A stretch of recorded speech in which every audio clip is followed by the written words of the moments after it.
I want you to imagine a scientific experiment, but it isn't taking place in a sterile white lab. It is taking place in a dark, damp cellar beneath a 17th century house in the village of Scole, England. The year is 1993.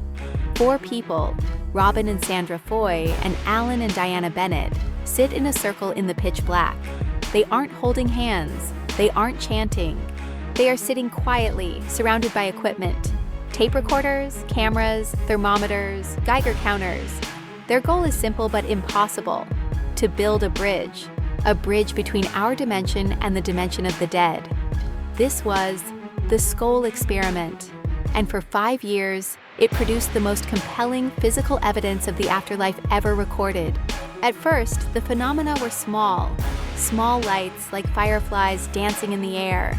The researchers asked the lights to move in patterns, and they did. They asked the lights to pass through solid objects like a table or a crystal, and they did. But then, the entities, the spirit team, began to speak. They didn't speak through a medium in a trance. They spoke directly onto audio tape. The voices were clear. They had accents. They claimed to be scientists from the other side. They said they were working on a technology to transmit data back to Earth.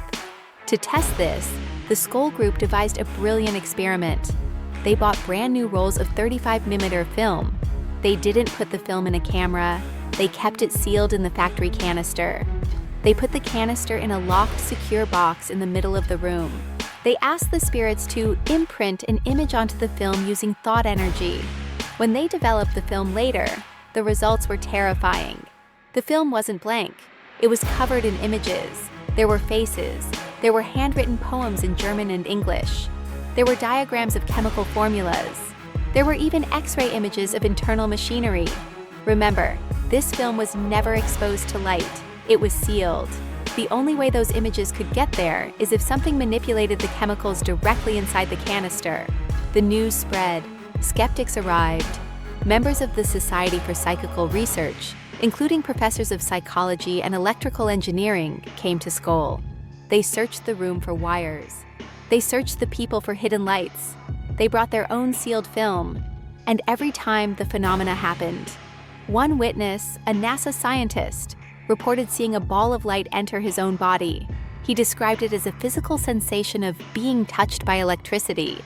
As the years went on, the communication got stronger.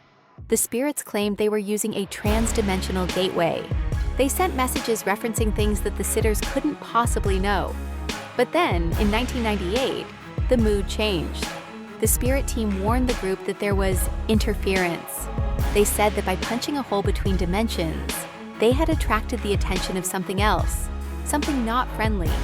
They described it as an experiment in time travel that had gone wrong in the future and was now rippling back to disrupt their connection. One night during a session, a massive dark energy entered the room. The temperature dropped. The table levitated and slammed down violently. The gentle lights turned erratic and aggressive. The spirit team sent a final message. Stop. Close the gate. It is too dangerous. The Scole group disbanded immediately. They never sat in that cellar again. To this day, the Scole Experiment remains a cold case of the paranormal. Skeptics say it was a hoax. They say the lights were LEDs on sticks. They say the voices were radio waves. But no one has ever been able to explain the film. How do you write a poem, in handwriting, onto a rolled-up strip of film inside a plastic canister, inside a locked box, in the dark? This experiment forces us to ask a question.